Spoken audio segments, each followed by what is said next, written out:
அனைவருக்கும் வணக்கம். கண்ணீரா.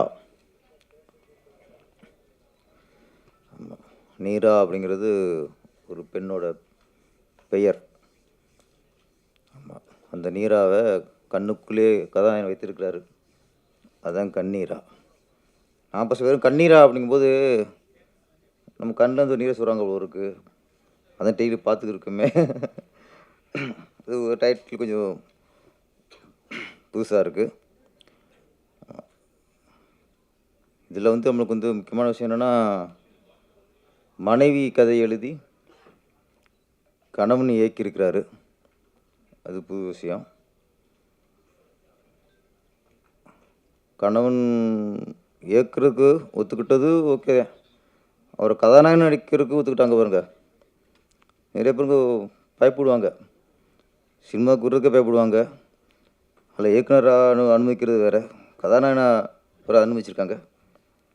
இல்லை இங்கேயே இந்த சொன்னீங்களே விட்டு விட்டு கொடுக்குறது, அது இங்கேயே ஆரம்பிச்சு உங்களுக்கு லைஃப்லேயும் இதுலேயே ஆரம்பிச்சு. என் கதையை இல்லை கௌசல்யா அவங்க பேர், ஆமாம், கௌசல்யா கதையை அவங்களே இயக்கியிருக்கணும். அப்படிங்கும்போது அவங்க இல்லை நீங்கள் இயக்குங்க அப்படின்னு விட்டு கொடுத்துருக்காங்க. ஆமாம், இப்போ அடுத்து செகண்ட் பார்ட்டு. அதான் செகண்ட் பார்ட்டில் வந்து இப்போ இவர் விட்டு கொடுத்துட்டாரு.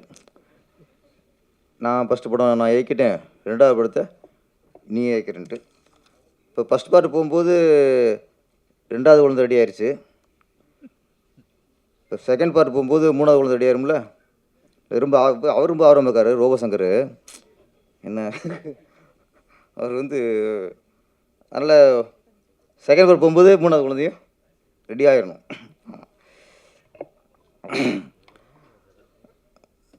கண்ணீரா காதல் கதை. நம்ம தமிழ் திரையுலகில் இப்போ வந்து காதல் கதை வர்றது ரொம்ப அபூர்வமாயிருச்சு. இப்போது ரொம்ப ரொம்ப அபூர்வமாயிருச்சு. ரொம்ப அதிகமாக வர்றதே இல்லை இப்போலாம். ஆமாம், ஒரு 20 வருஷத்துக்கு முன்னாடி 25 வருஷத்துக்கு முன்னாடிலாம் ஒரு 10 படம் ரிலீஸ் ஆச்சுன்னா அதில் வந்து 6 படம் காதல் கதையாக தான் இருக்கும்.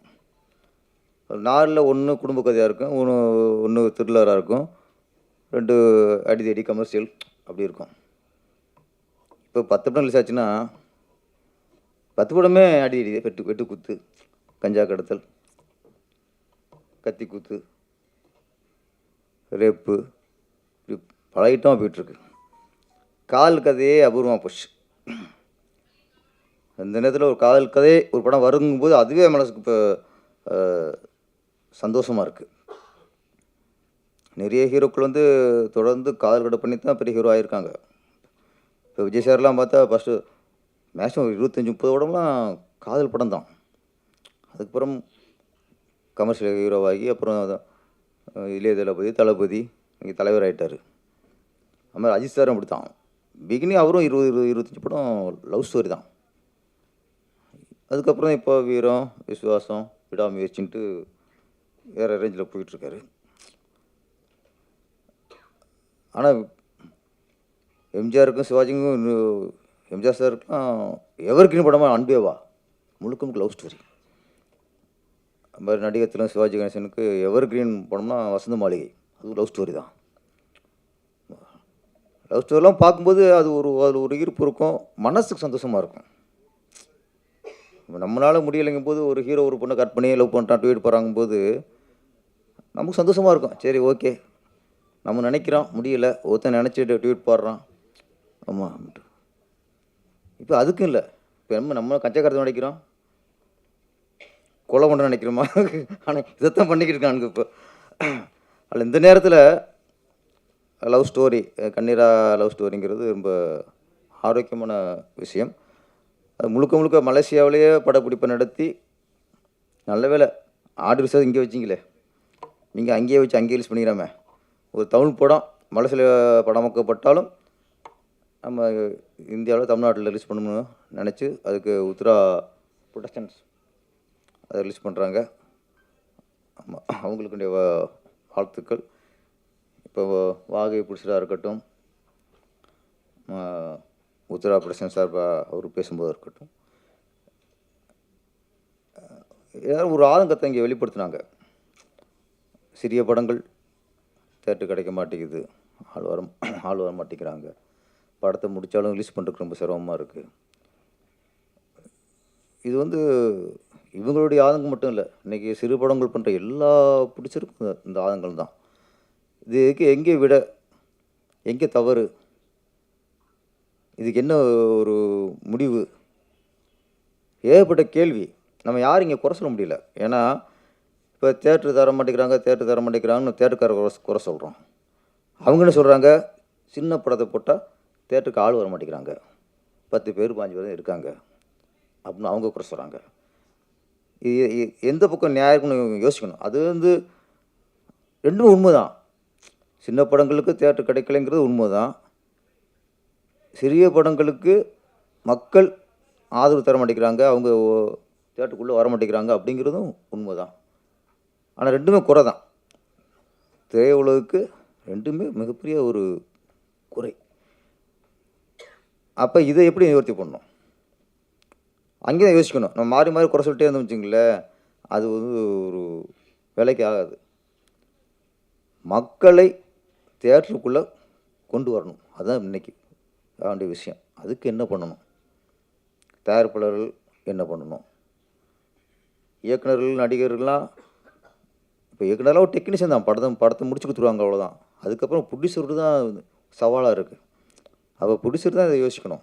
ஏன் வர மாட்டேங்கிறாங்க, என்ன சிக்கல், எதுக்கு உள்ளே வர பயப்படுறாங்க. ரேராக ஒரு படம் 2 படம் தான் ரேராக ஓடுது. அது கூட சின்ன படமாக இருக்கும், அது பெரிய கம்பெனிக்கு வாங்கி ரிலீஸ் பண்ணுவாங்க. அந்த மாதிரி படங்கள் தான் அவங்க கையில் நிறைய தேட்டர் இருக்கும், அதுதான் போய் கொஞ்சம் ரீச் ஆகுது. சமீபத்தில் ராஜன் சார் இதில் பேச முடிக்கணும். ராஜன் சார் பேசுகிறப்ப சமீபத்தில் இப்போ சின்ன படம் தேட்டர் கிடைக்கலைங்கிறது ஒன்று. இப்போ தேட்டர் ரிலீஸ் பண்ணும்போது அவங்க இப்போ ஒரு ரிக்வெஸ்ட் பண்ணுறாங்க, யார், ப்ரொடியூசர் வந்து வட்டிக்கு வாங்கியோ கஷ்டப்பட்டு ஒரு படத்தை முடித்து தியேட்டருக்கு போனால் நீங்கள் ஃபஸ்ட்டு 2 நாள் நீங்கள் 50 டிக்கெட் எடுத்து ஆள் அனுப்புங்கிறாங்க. நம்மளும் படத்தை எடுத்து நடிகர் சம்பளத்தை கொடுத்து, டெக்னீஷியன் சம்பளத்தை கொடுத்து, வட்டியை கட்டி என் படத்தை ரிலீஸ் பண்ணால் நீயே தியேட்டருக்கு ஆள் கொண்டு வான்னு சொன்னால், இங்கே தான் சினிமா எந்த அளவுக்கு ஆபத்தில் இருக்குன்னு யோசிக்கணும்.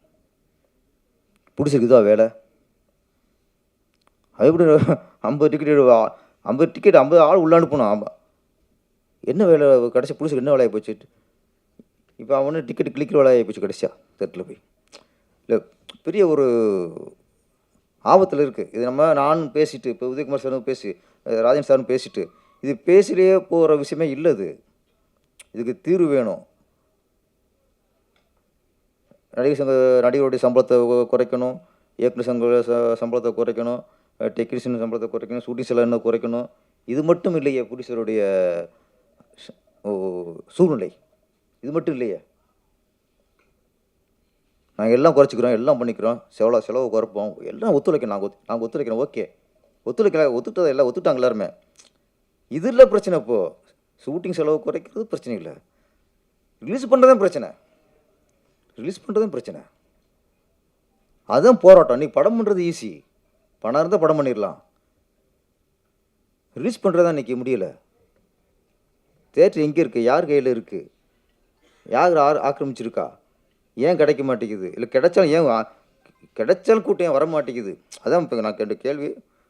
மக்கள் ஏன் வர மாட்டேங்கிறாங்க. ஒன்று, நம்ம நிறைய படங்கள் தரம் இல்லாமல் இது இல்லாமல் எடுத்து கொடுத்து அதை பார்த்து பயந்துட்டாங்களா, அதுவும் ஒன்று இருக்குல்ல. 4 சின்ன படம் பார்த்து என்னடா போட்டு வச்சு கொண்டுட்டாங்களே அப்படின்னு சொல்லி அடுத்து இன்னும் சின்ன படம் வரும்போது பயப்படுறான். மக்களை பொறுத்த வரைக்கும் ஒன்றே ஒன்று தான் சார். இன்றைக்கி டிக்கெட் விலை சொல்கிறான், அதெல்லாம் இல்லை. ஒரு படத்துக்காக அவன் ஒதுக்குற நேரம், இன்றைக்கி நேரங்கிறது மிகப்பெரிய விஷயம். ஒரு படம்னா 3 ஹவர்ஸ் அங்கே தேட்டருக்குள்ளே, அதுக்கு முன்னாடி 1 ஹவர், பின்னாடி 5 ஹவர்ஸ் 6 ஹவர்ஸு நான் ஒரு படத்துக்கு ஒதுக்கணும். படம் தேட்டருக்கு போகிறேன் தான்.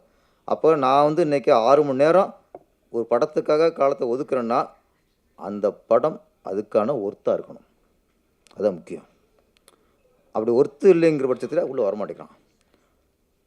அப்போ நிறைய விசாரிக்கிறாங்க. விசாரித்து அதுக்கப்புறம் உள்ளே வரான். அப்போ பெரிய ஸ்டாருங்கிறதுக்கு எங்கே தப்பிக்கிறாங்கன்னா, அது ஒரு போதையாக போச்சு. நான் ஒரு பெரிய ஸ்டார் படத்தை ஃபஸ்ட் நாளே ஃபஸ்ட் ஷோ பார்த்துட்டேங்கிறது அது ஒரு ஃபேண்டசி, அது ஒரு போதை. அப்போ அதில் தான் தப்பிக்கிறாங்க. பெரிய படம் தப்பிக்கிறது எங்கேன்னா, இந்த போதையில் தப்பிச்சுறாங்க. ஃபஸ்ட் நாள் ஃபஸ்ட்டு ஷோ அப்படின்னு போய் கூஞ்சுறாங்க. 2 3 நாள் போய் பார்த்துறாங்க. அது படம் நல்லா இருக்கா நல்லா இல்லைங்கிற அதுக்கு அந்த ஆராய்ச்சி அங்கே இல்லை. சின்ன படங்களுக்கு தான் மக்கள் வந்து இது நல்ல படமா, போய் பார்க்கலாமா, இதுக்கு டிக்கெட் கொடுத்து போய் பார்க்குறது ஒர்த்தா, இதுக்கு 6 மணி நேரம் நம்ம ஸ்பெண்ட் பண்ணுறது ஒர்த்தாங்கிறது எங்கே பண்ணுறாங்க? சின்ன படத்துக்கு மட்டும்தான் இந்த ஆராய்ச்சி. பெரிய படங்களுக்கு போய் விழுந்துறாங்க. அப்போ சின்ன படத்தை காப்பாற்றுறது தான் இன்றைக்கி நம்மளுடைய வேலையாக இருக்கணும். மக்களை வரவழைக்கிறதுக்கு என்ன வழி? டிக்கெட் விலையெல்லாம் அது கொஞ்சம் அதுக்குன்னு சில தியேட்டரை ஒதுக்கணும். 20 ரூபா 30 ரூபா பாப்கார்ன்லாம் இன்றைக்கி 150 ரூபா 200 விற்கிறாங்க. தியேட்டருக்கு குழந்தைய கூப்பிட போகிற படம் பார்க்குறது டிக்கெட் விலையை விட பேரண்ட்ஸ் வந்து குழந்தைகளோட தியேட்டருக்கு போகிறதுக்கு பயப்படுறாங்க. இப்போ உள்ளே போயிட்டா இன்டர்வியூவில் குழந்தைகளுக்கு ஏதாவது வாங்கி கொடுத்து ஆகணும். பெரியவங்களுக்கு தான் படம் நல்லா இருக்கா நல்லா இல்லையா, நல்லா இருந்தால் திருப்தி, இல்லைன்னா திருப்தி இல்லை. குழந்தைகளுக்கும் அப்படியே இல்லை. தியேட்டருக்கு போனால் ஏதாவது வாங்கி சாப்பிட்ணும். நீ வாங்கி கொடுக்காம வந்தால் அது எவ்வளோ காவியமாக இருக்கட்டும், அதுகளுக்கு டல்லு தான். அப்போ அதில் வாங்கி கொடுக்கும்போது அதுக்கான பாப்கார்னாக இருக்கும், கூல்ட்ரிங்க்ஸாக இருக்கட்டும், பப்ஸாக இருக்கட்டும், அது விலை என்ன இன்றைக்கி? வியாபாரம் வேறு, கொள்ளடிக்கிறது வேறு. 30 ரூபா பொருளை 40 ரூபா 50 ரூபாய்க்கு விற்கிறது வியாபாரம். 30 ரூபா பொருளை 300 ரூபாய்க்கு விற்கிறது கொள்ளை, பகல் கொள்ளை. அப்போ இந்த மாதிரி கொள்ளையை தடுக்கிறது அரசாங்கத்தோட கடமை. 30 ரூபா பொருளை வந்து நீ தியேட்டருக்குள்ளே போனால் 300 ரூபா கொடுத்தினா நீ மக்களுக்கு கொள்ளடிக்கிற. மக்கள் யாரை நம்பியிருக்காங்க? மக்களை போய் கேண்டீனாக போய் அடிக்க முடியும்? இதுக்கு பொறுப்பு அரசாங்கம். ஒரு காலத்தில் ஏர்போர்ட்டில் தான் டீ 100 150 ரூபா வைப்போம். ஏர்போர்ட்டில் தான் ஒரு ஒரு பப்ஸோ பார்த்தா 50 60 ரூபா 100 ரூபா ஆகும். இன்றைக்கி ஏர்போர்ட்டை விட தியேட்டரில் தான் இந்த கேண்டீன் உள்ள பொருள் ரேட்டில் ஜாஸ்தி. அப்போ கேண்டீன் நடத்துகிறவங்க அவங்க இஷ்டத்துக்கு விலை ஏற்றிக்கலாம்னா அதுக்கு அரசாங்கம் கண்ட்ரோல் பண்ணணும்ல. இதையும் கண்காணிக்கணும். ஒரு டிக்கெட்டை நாங்கள் பிளாக்கில் விற்றா 150 ரூபா டிக்கெட்டை 200 ரூபாய்க்கோ 250 ரூபாய்க்கோ விற்றா அது பிளாக் டிக்கெட், சட்டப்படி குற்றம். கரெக்ட் தானே? அப்போ 100 ரூபா 30 ரூபா பாப்கார்னை நீங்கள் 150 ரூபாய்க்கு விற்றா அது சட்டப்படி கரெக்டா? தப்பு தானே? அப்போ ஒரு பொருளுக்கு என்ன நிர்ணயம்? அதுக்கு நீ வெளியில் ரோட்டுகளில் போட்டால் ஒரு 10 ரூபா லாபம் வை. ஒரு கொஞ்சம் ஏசி ரூமில் அது மாதிரி வச்சா 20 ரூபா லாபம் வை. தேட்டரா மாலா ஒரு 30% வை. 20% 30 அதான் 30ங்கிறது 300 ரூபாய்க்கு எங்கே இருக்குது? இதனால பயம். ஃபஸ்ட்டு இதெல்லாம் ஆராயணும். நம்ம இதெல்லாம் ஆராய்ச்சி பண்ணி சும்மா தேட்டருக்கு வர மாட்டேங்கிறான்னா நம்ம வர வச்சு அவனை போட்டு கொண்டு வரோம். அவனை போட்டு எதை எடுத்தாலும் அவன்ட்டு கொள்ளை அடிக்கிறோம். கார் பார்க்கிங் கொள்ளை, கேண்டீனில் எதாவது கொள்ளை. இன்றைக்கி இவங்களாம் பேசும்போது அப்போ வாகை பிடிச்சார் அவ்வளோ சந்தோஷமாக பேசிக்கிறோம்ல. சின்ன படம் பிடிச்சார். ஏன் இன்றைக்கி வந்து ஒரு படத்தை ரிலீஸ் பண்ணிட்டு இன்றைக்கி வந்து வருத்தத்தோடு பேசுகிறாருன்னா இதெல்லாம் நம்ம வந்து தியேட்டருக்காரங்களை குறை சொல்கிறதும் தப்பு, மக்களை குறை சொல்கிறதும் தப்பு. தப்பு நம்ம மேலே வச்சுக்கிட்டு நம்ம வந்து ஒரு கண்ட்ரோல் பண்ண முடியலை நம்மளால். அதை ஆராய்ச்சி பண்ணணும். மக்களை உள்ளே கொண்டு வரதுக்கான ஆராய்ச்சியை இது பண்ணணும். இது நான் இடையில கேள்விப்பட்டதான். பிடிச்சிருந்து நீங்கள் 50 டிக்கெட்டு 5 நாளைக்குள்ளே அனுப்புங்கன்னா எப்படி அனுப்புவோம்? இதெல்லாம் ரொம்ப வேதனையாக இருக்குது கேட்கும்போது. நம்ம கண்ணீரா அவங்க மலேசியா ரெண்டு படத்தை அவர் எடுத்து இங்கே கொண்டு வந்துருக்கிறாரு. நல்லபடியாக ரிலீஸ் ஆகும். ரிலீஸ் ஆகி நல்லபடியாக லாபம் அடைஞ்சிரும். அதுக்கான உத்ரா ப்ரொடக்ஷன் வந்து அதில் வாங்கியிருக்கு. அவங்க வந்து அவங்க அணுவும் இருக்காங்க. இப்போ இவங்களாம் அணுவும் இருக்காங்க சார். சில இதில் அணுவும் உள்ளவங்க வாங்கி பண்ணும்போது அவங்களுக்கு நேரத்துக்கு தெரியும் எங்கே தேட்டர் பிடிக்கிறது, 6 மணி தேட்டர் பிடிக்கிறது தெரியும். சிலருக்கு எதுவுமே தெரியாமல் மாட்டிக்கிறாங்க. கொஞ்சம் சினிமாவை காப்பாற்றணும்னா மக்கள் உள்ளே வர்றதுக்கான நம்ம முயற்சியை பண்ணுவோம். அதுக்கான நம்ம தயாரிப்பாளர்கள் வந்து அதுக்காக யோசிக்கணும், அதுக்காக சிந்திக்கணும் என்ன பண்ணலான்ட்டு. அரசாங்கத்துக்கும் பொறுப்பு இருக்குது, அரசாங்கத்துக்கும் பொறுப்பு இருக்குது. டிக்கெட் ரேட்டும் சரி, எதாக இருந்தாலும் அதை கண்ட்ரோல் பண்ணுற பொறுப்பு அரசாங்கம். எதாவது சரியாக இதெல்லாம் கொஞ்சம் கண்ட்ரோல் பண்ணால் தான் மக்களும் கொஞ்சம் உள்ளே வருவாங்க. கண்ணீரா படம் இது வெற்றி அடைந்து கண்ணீரா 2வது பார்ட்டு அது சீக்கிரம் முடிச்சிருங்க. ஆமாம், நல்ல ஒரு அதை விட்டு கொடுக்குறது சொன்னீங்க, அதுதான் விட்டு கொடுத்தா தான் எல்லாமே. ஒரு எடுப்பேன் மனைவிக்காக எதையும் விட்டு கொடுக்கலாம், நம்ம மனைவி விட்டு கொடுக்கக்கூடாதும்பாங்க. அது மாதிரி கணவனுக்காக எதையும் விட்டு கொடுக்கலாம், கணவனை விட்டு கொடுக்கக்கூடாது. ஆனால் அது மாதிரி இந்த உங்கள் லைஃப்பில் நம்ம நல்ல ஒரு மனைவி அமைஞ்சிருக்காங்க. கதையை கொடுத்துருக்காங்களே ஃபஸ்ட்டு, எதை வேணால் கொடுக்கலாம், கதையை கொடுக்க மாட்டாங்க, கதையை கொடுக்க மாட்டாங்க, கதையே கொடுத்துருக்காங்க. ஆனால் உங்கள் சந்தோஷத்துக்கும் என்ன இது தொடர்ந்து கௌசல்யா மேடம் வந்து கண்ணீரா 1, கண்ணீரா 2, அதுக்கு ஒரு வேறு டைட்டில் 2 முடிச்சுங்க. 3லாம் இங்கே கொஞ்சம் தாங்க மாட்டேங்குது, இப்போ 2 தாங்க மாட்டேங்குது. இப்போ நிறைய தொடர்ந்து படம் பண்ணணும், தொடங்கி ரிலீஸ் பண்ணுங்கள். அந்த படம் மிகப்பெரிய வெற்றியடைய வாழ்த்துக்கள். நன்றி, வணக்கம்.